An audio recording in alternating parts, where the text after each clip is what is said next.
Man, I used to be so anxious, but now that I really am, animal based and I prioritize protein, my anxiety is so much better. God, I used to have all kinds of bloating and joint issues, but man, it's so much better. Hey guys, thank you so much for supporting us and watching our videos. If you'd like to support us some more and get some of our merchandise like this awesome apron, be sure to check out our website at thecarnivorerevolution.com. Hey everybody, welcome to the Carnivore Revolution. I'm Serena, and today my special guest is Michelle Hurn. She is a nutritionist, a recovered anorexic, an author, an ultramarathon runner, and a meat-based advocate. And we're so glad to have you here. Michelle, thank you so much. Oh, thank you so much for having me. I'm honored. And so now let's start with like your history. You went to school to be a nutritionist after basically hitting rock bottom for yourself and your health and your state of mind, and decided you would do carnivore for 30 days. And then what happened? Yeah. I went to, I guess really quick. I was diagnosed with anorexia when I was 12, very serious, 5 feet tall, 57 pounds, inpatient hospitalization for 2 months, given about a 10% chance to survive. And obviously was able to work through that and became weight restored, but suffered with anxiety, depression, all kinds of things for most of my adolescence and early adulthood. And I wanted to be a dietitian. I knew there was power to what we were putting in our body. But unfortunately, when I became a registered dietitian, what we're taught is really not in line with human physiology. And what I mean by that is we are taught the food pyramid. We're taught that everybody needs lots of carbohydrates. You can never get too many fruits and vegetables, and we should eat protein and fat sparingly, specifically high fat, protein like beef and things like that should be eaten very sparingly. And then in 2019, I was trying to qualify for the Olympic trials in the marathon. I'm an athlete and just basically felt like my body stopped recovering. I was getting cold sweats. I couldn't work out. It was very unusual because I had been running at that point for, over 2 decades. And then I was working at the hospital, had a pretty terrible day at the hospital, came home and basically kind of had that come to Jesus moment where I just didn't know what to do. Everything hurt. Medication had failed me. I tried a bunch of different things and I decided I was no longer going to run. I was, I at that time was eating 400 grams of carbs a day, following the high carbohydrate, low fat athlete, kind of typical for an endurance athlete. And that's when I ended up kind of stumbling across the carnivore diet and giving that a try, for 30 days. Like you said, I initially thought the extra protein, would be good for my muscles. I was having a lot of muscle pain.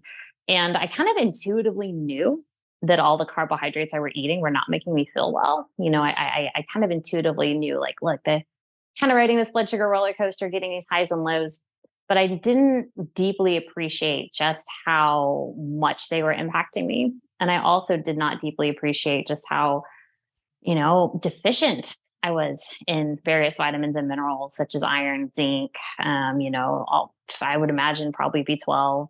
And my life did a complete 360. It changed how I looked at life, how I looked at nutrition, how I looked at our healthcare system. It led me to leaving the healthcare system, to writing the book, to getting my health back to the point where I can not only start running again, but I now do ultra marathons, and that's any distance over 26 miles. So I've competed in 250-mile races, a 6-hour race, and 100 kilometers or 62-mile race. And it's just now it's my advocacy. It's something I'm really excited to talk about, and I'm very proud that low carb and ketogenic diets and certainly animal-based diets are gaining traction or having clinical studies and case series. And I think, in my research, my experience, that's the best way to have metabolic health. And I heard you say, and I think I got this right, that at one point when you weren't feeling your best, when you were going through your struggles, not long before you became carnivore, that you went to the doctor and they told you needed more carbs. And so at that point, you began eating like 300 to 350 grams of carbs a day. Yeah. So when I like I said, I was trying to qualify for the Olympic trials. So at that time, you needed to run under 2 hours and 48 minutes for females. I think that the standard has actually dropped since then. And so I actually went to my family doctor because I wasn't feeling well. But I actually reached out to 2 different sports dietitians. I said, hey, do I need something more? What is going on? Kind of showing them what I was eating. And at that time I was eating about 300 plus grams of carbohydrates a day. And, for the reference, like that's a lot of carbohydrates. That's 12 plus bananas. If you're just breaking it down to bananas, obviously it was rice, granola bars, all kinds of stuff. And both of them both said, look, that's not enough carbohydrates. You should be having 400, 450, and more calories and more carbohydrates was kind of the take home message. And with the food pyramid being like it is, and we all know that the grains and the carbohydrates, all that stuff is at the bottom, and knowing how sick people have become, larger, more overweight, sicker with diabetes, Alzheimer's disease, and other things, why is it that people think meat is what causes diabetes? Do you know? I mean, what do you think about that? Yeah, it is really curious because I worry and I'm concerned that we've lost the ability to think critically. And I know as someone who is a traditionally trained dietitian, from the time you go through, your early stages of college, even in high school, it's drilled into you that carbohydrates are important. Carbohydrates are the foundation of human nutrition. Most dietitians would tell you your brain will stop functioning if you stop eating carbohydrates. And you could come and counter that and say, well, we give people with epilepsy ketogenic diets. Those are very low carb. Babies are born in ketosis. Throughout evolution, humans evolved eating the megafauna, right? They ate meat and fat and often would go for years at a time with no carbohydrate. So why is it that, we're such a carb centric society, and why are we so afraid of meat? I think it's twofold. I think one, it drives profit. Carbohydrates, when people are sick, it makes a lot of people a lot of money. Healthcare isn't designed to make you healthy. And I don't make any money off you if you're healthy, and I don't make any money off you if you die. So I can't kill you and I can't heal you. I have to keep you perpetually sick. And the best way to do that is for you to be, consistently eating carbohydrates. You'll have type 2 diabetes, and then you're going to come in with, rotting teeth and kidney failure and amputate your leg. Then you get Alzheimer's. It's very expensive. So we have that going for you. You have this food system and this pharmaceutical system that just makes so much money. And then you also have the fact, well, I guess I would even say it's threefold. You have the fact that our modern food environment, you can't go anywhere without carbohydrates and sugar. Like I was even trying to look at sports on my phone, and an app for mac and cheese, a mac and cheese picture popped up. It's like, you got the wrong person, bad algorithm. But, you go to the grocery store, I went to take my dog to the vet, and they have a mocha machine in my vet, free mocha machine. So our modern food environment now, encourages food all the time. And then, finally it's, a lot of these highly processed foods are very addictive. So, it's just like anything else. Once you get young people addicted on these foods, they're available everywhere. And society says you need them. It's the perfect storm. It's the perfect storm. And I know that you have done a lot of research on the ketogenic diet, a low carb diet, carnivore, and there are a lot of clinical trials that have to do with the ketogenic diet, whether it be for health or for seizures, like you said. Mm-hmm. And what do those studies say from your experience, what you've read? What do all of those studies say? Do they all say that that's better? Yeah. So first of all, if somebody says like, oh, ketogenic diets are a fad or low carb diets are a fad, that is false. I was recently at a policy meeting in Washington, D.C. and looking over all the evidence. We have over 20,000 studies on ketogenic diets. And, a lot of these studies are studies that people can access very easily through Google Scholar. And, it was Dr. Eric Westman that was the first doctor to share with me that ketogenic diets are the most studied diets, and they have been shown more than any way of eating. And when I say any way of eating, I mean our current nutrition guidelines, vegetarian diet, vegan diets, Mediterranean diets. Ketogenic diets have been shown to be safe, to be effective, and to be sustainable, greater than all of those other diets. When I first got my health back and I really dove into the research, I honestly became very angry because as a dietitian, I was like, why hasn't anybody taught me this? I have patients who had diabetes type 2 for 30 years. I mean, I've been in the room when people had amputations. I've seen open wounds. It's pretty rough. And we have clinical trials that we can get people off 150 units of insulin in 8 days, not 8 years, 8 months, 8 days. It's just mind boggling. There's no reason that people should not be given the option of a low carbohydrate diet. That should be a treatment option for every single human with type 2. And I mean, pretty much any metabolic disorder. And we could certainly go into mental illnesses, but there is overwhelming clinical evidence for type 2 diabetes. And a little while ago, you mentioned like sugar addiction and processed foods. And I just wanted to mention the difference between an abstainer and a moderator, because when I started the carnivore diet, it took about 6 months before I realized I was better. Like I knew I wasn't binging anymore. I knew I come from an eating disorder background too. I was bulimic for years.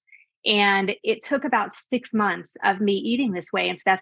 And then I had this light bulb moment when I saw somebody post about the difference between an abstainer and a moderator. And I was like, oh my goodness, that's why I never just ate one Oreo. That's why the day I hit rock bottom, I ate 20 cupcakes in 36 hours. It's because I can't have just one. Like I always thought that I was an anomaly, like it was me. And it was this funny thing, like I couldn't eat just one, like Lay's uses that as their, as their tagline for their chips. And the truth is most people can't eat just one. That is true. And it's not a funny thing. It's not a reason to go out and buy more chips. It's a problem. So can you touch on that, like the difference between an abstainer and a moderator? Yeah, absolutely. And you hit on a really good point that, these processed foods are designed. There are people it's literally their full-time job they're called food scientists. They study how to get you addicted on food. Basically, they're designing these ultra processed foods like chips, soda, to where it's just sweet enough, just salty enough, just fatty enough that it lights up certain centers of your brain that makes it very difficult to stop eating. So that's for everybody, whether you would consider yourself a moderator or abstainer. These processed foods are really designed to override your body's ability to stop eating them. But for some people, I would compare it to alcoholism to some degree, that you are unable to stop eating, once you start. I spoke with a woman, and a lot of people who deal with binge eating disorder or bulimia have been told. I had an interview with a woman who said, I was told, you will know you are well when you could eat all things in moderation. And so she spent, years of her life obese and depressed, and she would, be on a very regimented diet. And then okay, I'm ready. I'm going to try, have a small, have a cookie or something, and then go off the rails. But her doctors, her dietitians, everyone told her it is your fault. You need to be able to regulate this. When in reality, some people cannot. As a society, we realize that some people are not able to regulate alcohol. Some people can. I'm able to have a glass of wine and I'm totally fine. Some people have a glass of wine and they're going to drink 3 or 4 bottles and it's going to ruin their life. And so that's the difference. And that's what as society, I think we really should be wrapping our hands around. We realize there are certain substances that need to be regulated. We regulate tobacco, we regulate alcohol, we certainly regulate, other things.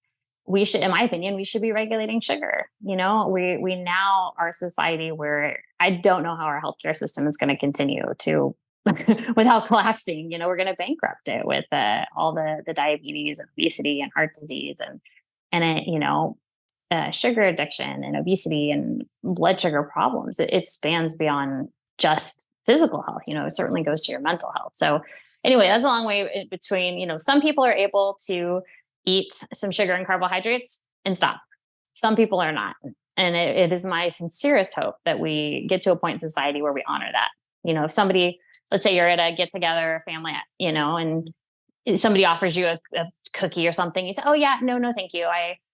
That's not for me. Like if you offered an alcoholic a drink and they said, oh, I'm sorry, I'm an alcoholic. Oh yeah, man, that's cool. No problem. But if you offer somebody like a cookie, like, what's your problem? Why can't, come on, grandma made it, so just being aware that, if somebody's listening to this and they've struggled with binging or they're not able to regulate how much sugar and processed carbs, it is not your fault. That's just how it is. And your life will be a lot better, if you choose just not to eat those foods. And artificial sweeteners can continue that addiction, right? They can. And it's just like, it's kind of like the abstainers versus moderate, right? Some people can have a artificially flavored soda and are totally fine. No issue, no whatever.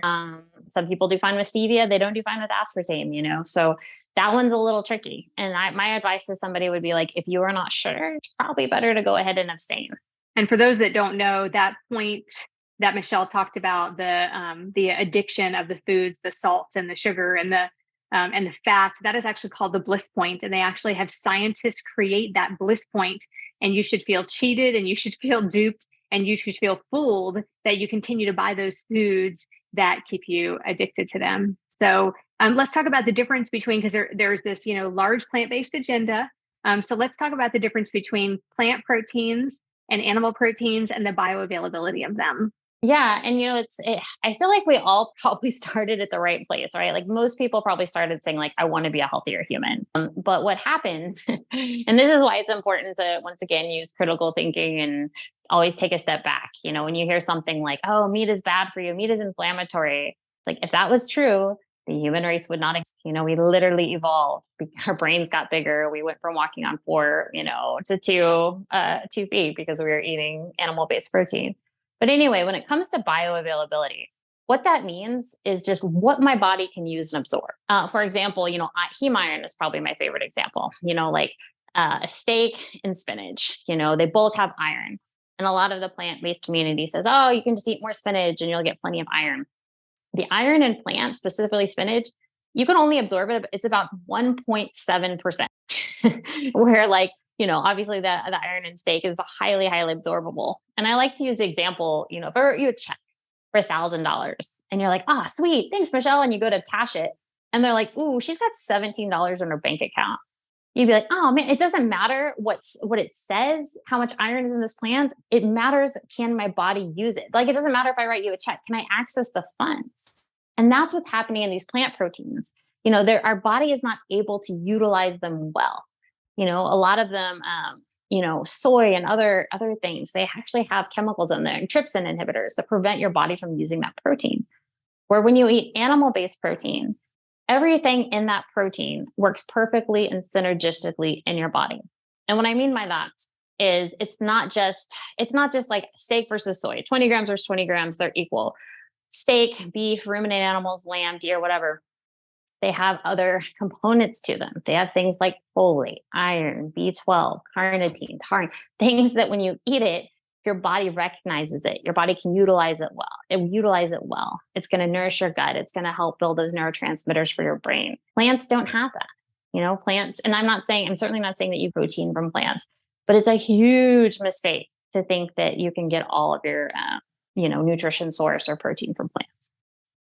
And in the carnivore community, we talk a lot about the species specific diets. And I know you have a tortoise. That tortoise has a specific diet that you have to feed that. When people have hamsters, they know they have to feed those hamsters certain things. When people have and there's that saying that humans are the only species that are smart enough to manufacture their own food and then dumb enough to eat it.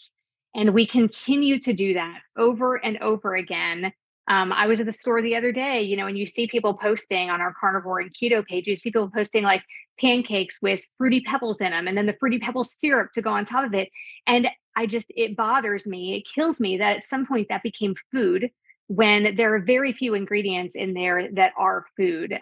So how do you think we can get the message across to people that what we need to be eating is our species specific diet? Boy, say that 3 times fast.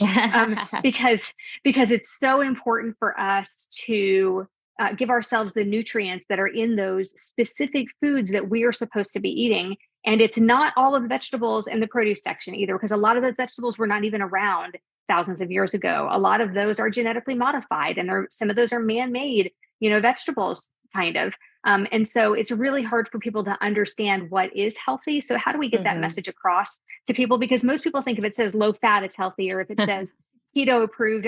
I saw something in the store the other day that said keto certified. Like, where do people think this is being certified? Right? Like, yeah, there is like the word natural. There's like no keto governing.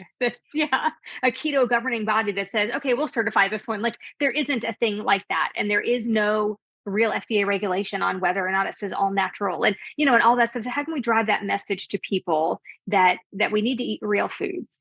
Yeah. I mean, I feel like we have to just keep honestly doing what we're doing. We have to keep talking about it. We have to keep challenging people. Anytime I am around people, especially obviously like my wife and I, we eat a lot of meat. And sometimes people will ask because people will be eating their normal food and we'd have just like a plate and like, what are you guys doing?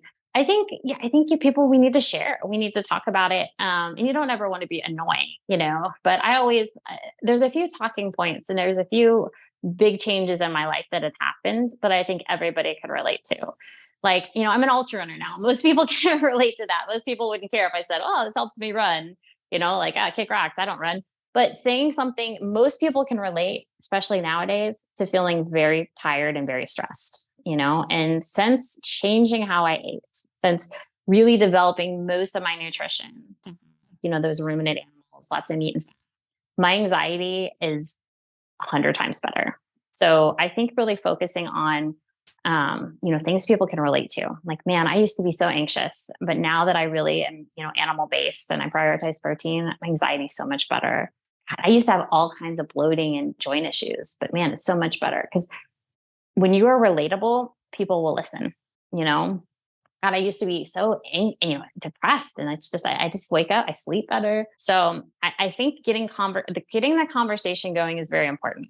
Unfortunately, we have a lot of barriers. We have the whole dietitian world that is, using incorrect, outdated information. Like you said, there's a lot of people who believe that plants should be the foundation of human nutrition. Even though, like you made a good point, most of the plants that are around now are very, very different than throughout evolution. All the foliage throughout evolution was very, very bitter, minimal carbohydrates and sugar. It was really more of like a filler during famine. People ate very small amounts of like roots and grasses and things. So I think we need to, continue to talk, continue to share. I'm very excited about, the more studies we have that come out, I think people are going to be paying attention. Yeah. And any way we can get the message out, I'm all for that. And then people always think, and I know that I thought this too until not long ago, that things like skin cancer are genetic. Like if your parents had skin cancer, you're probably going to get skin cancer. And when I talked to a doctor recently who said it's actually not genetic, not in the way we think it's genetic. Like, we think because my mom had it that I'm going to, that I'm more likely to have it, but it's really just a learned behavior thing. Like you do have the same kind of skin as your mom, and you go to Florida and go to the beach as often as your mom does, when you're growing up, and you get sunburned about the same amount of times as your mom does, like it's not genetic. It's like a learned behavior. And there are a lot of people that think things like diabetes and obesity are genetic. And I'm not saying that there aren't little things in our genetics that might contribute to making us more susceptible to those things. But can you clarify that? Like, obesity and diabetes being genetic to me just seems a little bit ridiculous. Yeah. And we do know like genetics are real, right? Like they matter. You get obviously the genes from your parents. Like my mom is relatively lean. I'm a pretty lean human. We know there's some very good studies that African Americans and Hispanics potentially have a higher rate of insulin resistance, even fed the same foods as people who are white. So it's like there's definitely something genetically going on. I believe I probably had a predisposition for having an eating disorder. Some mental health stuff runs in my family, but that's where what's the saying that genetics like loads the gun, but then how you live is what pulls the trigger. I will probably always be more susceptible to some mental issues. Just once again, it runs in my family. Just like somebody, if your dad is diabetic, if your dad is obese, you probably are more likely. But that does not mean in any world that is your destiny. We all get to choose our destiny. And that might mean you have to work a little harder with certain things. Like, I potentially have to be a little more on my mental health. I may have to make sure that I'm managing my stress, taking care of other things. But if your parents had diabetes, even if you have it right now, like nutrition is very powerful. Like the one thing that I feel like we've just sucked at society, we teach people to be victims. Your body and your brain have a tremendous capacity to heal, greater than anyone has ever allowed you to believe. But you have to fuel it in a way that allows it to heal. It'd be like if you were building a house, you couldn't just like stack bricks on top of each other without cement and then be surprised when it all fell down. That would be silly. So you can't be surprised when your health falls apart if you've been fueling your body with processed foods. Even if you've been fueling your body with what you think is healthy, a lot of the plants and low fat foods, that is not how humans were designed to live. So yeah, we do not have a genetic predisposition to have a subpar life. In my opinion, in my experience, there's so many different factors, and I don't want to downplay like economic status and all kinds of other things. But just when it comes to, are you destined to be obese? Are you destined to be, suffer with an eating disorder? I absolutely don't think so. And now I know you're not carnivore 100% of the time, but what does a typical day of eating look like for you? Oh yeah. So, I'm a coffee, a coffee person. So I definitely, and I'm running, depending on like the cycle that I'm in, I get up to running about 80-ish. We might do a little more this training cycle, but 80 miles a week. So, mine's probably a little different than somebody who's not training very heavily, but get up, have some coffee, some heavy cream or some coconut oil in there. And depending on my run, some runs I'll do fasted, some runs I use a product called S Feels Train, just like some electrolytes. And if I'm only going about 12-ish miles, that's fine. If, I won't take anything, maybe water. If I'm going longer, I'll take some carbohydrates. I do prioritize carbohydrates in my post-run meal.